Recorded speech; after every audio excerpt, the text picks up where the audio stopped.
ये कहानी जॉन टाइटर के बारे में है, जो कि एक ऐसा व्यक्ति था जो बताता है कि मैं साल 2036 से आया हूँ। ये सारी बातें वो 2 नवंबर 2000 में एक इंटरनेट डिस्कशन प्लेटफॉर्म में उसने बताई, जहां लोग आपस में बातचीत किया करते हैं। वहां पर एक नया मेंबर ज्वाइन हुआ था और उसके अकाउंट का नाम था जॉन टाइटर। 2000 वही साल है जब भारत में छत्तीसगढ़ का निर्माण हुआ, जबकि उसी महीने यानी नवंबर में उत्तरांचल और झारखंड का भी निर्माण हुआ था। अब वापस से बात करते हैं जॉन के मैसेज की।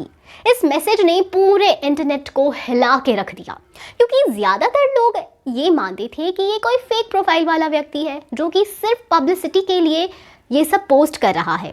फिर जॉन टाइटर की पोस्ट को रिप्लाई करते हुए बहुत लोगों ने कहा, अगर तुम सच बोल रहे हो तो उसका कोई सबूत दो हमें। और उसके बाद जॉन ने जो पोस्ट करा उससे सभी के होश उड़ गए। जॉन ने अपनी टाइम मशीन का डिजाइन और कुछ असली टाइम मशीन की फोटोज को पोस्ट किया। जॉन का ये कहना था कि वो एक सोल्जर है और साल 2036 में उसके दादाजी एक IBM कंप्यूटर कंपनी में नौकरी करते हैं। IBM कंप्यूटर ही एक ऐसी चीज है जो उसके भविष्य की कंप्यूटर प्रॉब्लम को सॉल्व कर सकती है, इसलिए वो टाइम मशीन की मदद से यहाँ पर अभी आया हुआ है। जॉन टाइटर भविष्य से आया था, इसलिए उसने भविष्य के बारे में कुछ ऐसी बातों का जिक्र किया जो कि बहुत ही शॉकिंग था।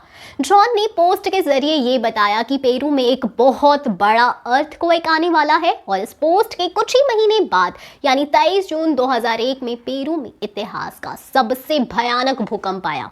उसने ये भी बताया था कि स्पेस शटल ओवरहीटिंग की वजह से हादसा होगा और 21 फरवरी 2003 में एक घटना घटित हुई। कोलंबिया स्पेस क्राफ्ट भी इसी दुर्घटना का हिस्सा था। उसने और भी घटनाओं के बारे में बताया और उसकी सारी बातों की जांच की गई तो लगभग, जी हाँ, लगभग 50% सही थी। परंतु फैक्ट की बात ये थी कि किसी व्यक्ति की आधी बातें सच्ची कैसे हो सकती है और वो भविष्य के बारे में ये सब कैसे जानता था। जॉन टाइटर के ऊपर एक किताब भी लिखी गई थी जिसका नाम था John Titor a time traveller's tale. March 24, 2001 को जॉन ने अपनी आखिरी पोस्ट लिखी और इसके बाद जॉन के अकाउंट से आज तक कोई भी पोस्ट नहीं आई और एक रहस्य बनकर जॉन टाइटर गायब हो गया। आपको ये असली घटना बताने का हमारा बस एक ही मोटिव था और वो ये है कि क्रिश फ्रेंचाइज के मेकर्स इस बार टाइम ट्रैवल पर ही कहानी बनाने वाले हैं, तो बहुत पॉसिबिलिटीज है कि ये कहानी क्रिश 4 के लिए बिल्कुल परफेक्ट हो सकती है।